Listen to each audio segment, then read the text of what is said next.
নির্বাচিত সরকার আসবে, যারাই আসুক ক্রীড়াঙ্গন ডেফিনেটলি আমরা ক্রীড়াঙ্গনে ভালো চাইবো, সবাই চাই ক্রীড়াঙ্গন আরও ভালোভাবে উপরের দিকে যাক। কিন্তু সবার আগে যে জিনিসটা আমরা এত বছর যাবৎ আমরা যারা সবাই ওয়েট করছিলাম এরকম একটা সুষ্ঠু ভোটের জন্য, এইটা আমাদের কাছে সিগনিফিকেন্ট যে এত সুন্দরভাবে সিস্টেমেটিকভাবে ভোট দিতে পেরেছি। এইটা মনে হয় সবচেয়ে বড় পাওয়া। ডেফিনেটলি সরকার যারা আসবে তারা ডেফিনেটলি ক্রীড়াঙ্গন নিয়ে কাজ করবে। স্পোর্টসের আমাদের বেশ কিছু প্রতিবন্ধকতা, আমাদের বিশেষ করে যদি আমি ক্রিকেটের কথাই বলি, যে আমরা একটা টাইমের মধ্যে যাচ্ছি যেটা খুব একটা ভালো সময় যাচ্ছে না। আমরা আশা করি নতুন সরকার এসে সব কিছু ওভারকাম করে ক্রিকেটটাকে আবার নেক্সট স্টেপে নিয়ে যাবে। এখন যে কোনো ব্র্যান্ডের পুরাতন এসি বদলে নতুন ওয়ালটন এসিতে উপভোগ করুন 25% ছাড়। আপনার কাছে এবারের ভোটটা মানে কেমন যাচ্ছে?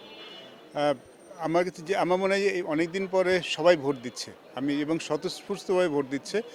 পরিবেশটা খুব ভালো, আমার ভীষণ ভালো লেগেছে যে আমি এসে আমার ভোটটা 10 মিনিটের মধ্যে শেষ হয়ে গেছে এবং খুব ডিসিপ্লিন ছিল, সব কিছু সিস্টেমেটিক ছিল, যেটা আমার ভালো লেগেছে।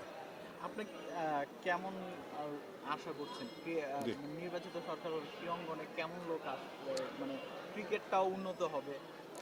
আহ, নির্বাচিত হয়ে যে সরকারে আসুক, প্রথম চাওতে থাকবে আমরা যেন একটা নিরাপদ বাংলাদেশ পাই। এবং ক্রীড়াঙ্গনে যদি কথা বলেন, শুধু ক্রিকেট না, আমি চাই সব স্পোর্টসে যেন আমরা আরও ভালো অবদান রাখবেন যারা নির্বাচিত হয়ে আসবেন। ক্রিকেট নিয়ে ডেফিনেটলি, যেহেতু আমি ক্রিকেটের প্রতি একটা আলাদা তো দেখার বিষয় তো আমার কাছে থাকবেই, বাট আমি চাইবো যে বাংলাদেশ স্পোর্টসটা যেন সব ক্ষেত্রে অগ্রাধিকার দেওয়া হয়, সব বিষয় নিয়ে।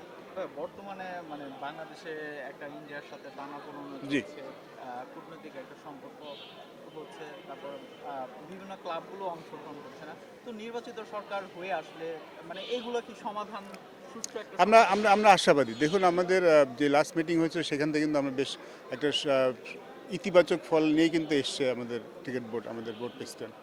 এবং আমাদের যে সমস্যাটা যেটুকু হচ্ছে, আমার মনে হয় যে যখন নির্বাচিত সরকার হয়ে আসবেন, যে আসুক, আমরা আশাবাদী আমাদের সমস্যাটা কেটে যাবে। আমাদের এই যে কূটনৈতিক যে সম্পর্কটা সেটা মানে নির্বাচিত সরকার হয়ে আসলে কতটুকু, যেমন ভারতের সাথে আমরা একটু পিছিয়ে আছি কূটনৈতিক। আমার মনে হয় পিছিয়ে না, একটা ইস্যু তৈরি হয়, অনেক সময় একটা পরিস্থিতি তৈরি হয়েছে, যেটা আমি ডেফিনেটলি আশা করি যখন একটা মানে সেটেল গভর্নমেন্ট আসবে ডেফিনেটলি তারা এটা নিয়ে কাজ করবে। আমি মনে করি এই সমস্যার সমাধান হয়ে যাবে আশা করি।